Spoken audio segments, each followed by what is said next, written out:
My name is Chris Morgan. I'm 41 now, and I've been living in another state a long time ago, far away from the places I'm going to talk about. But the dreams in which I see that place, that old gas station, don't stop.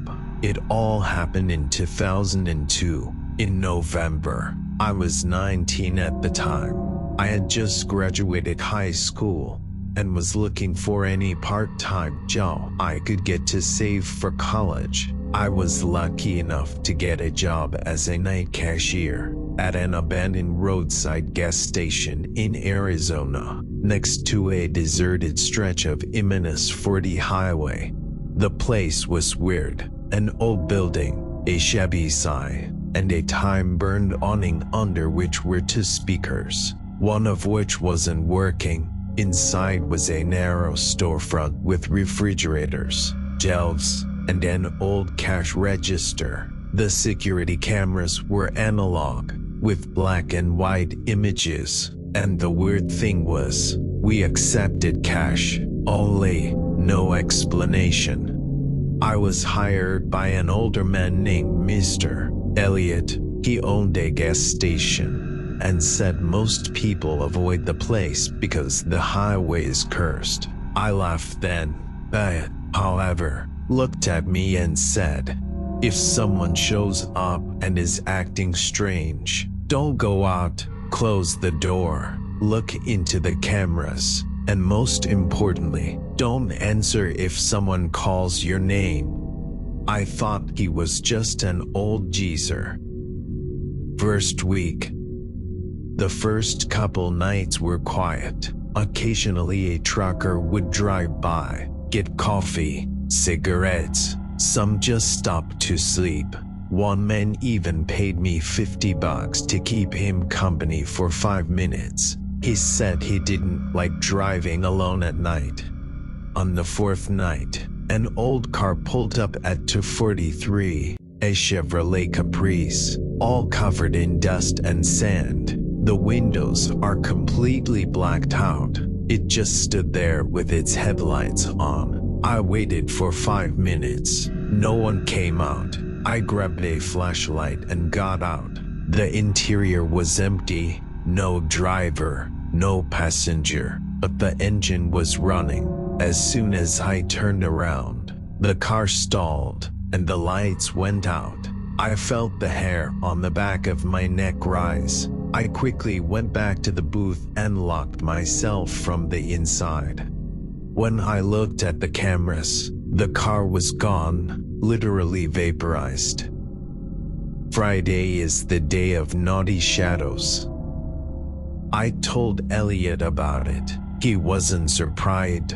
Sometimes they come. Not all of them are alive, so don't know they're dead. He didn't explain further. I began to dread the night shifts, but I didn't leave. I needed the money. One Friday morning around 3 a.m., the doorbell rang. I Saturday at the cash register. No one came in. The register was empty, just an open door and a shadow slowly sliding along the shelves. It was blurry, like an old videotape. I blinked, and it was gone, and on the floor, scattered packets of chips and one bloody napkin. Saturday is driverless truck day. Around 1:30, a truck pulled into the parking lot. No headlights. The engine stalled. The lights went out, and a man stepped out of the cab. His face was like a dead man's, white as chalk. He approached slowly and said, "You shouldn't be here. They come back every 17 years, and this night is the last." It was then that the headlight of the truck flashed again.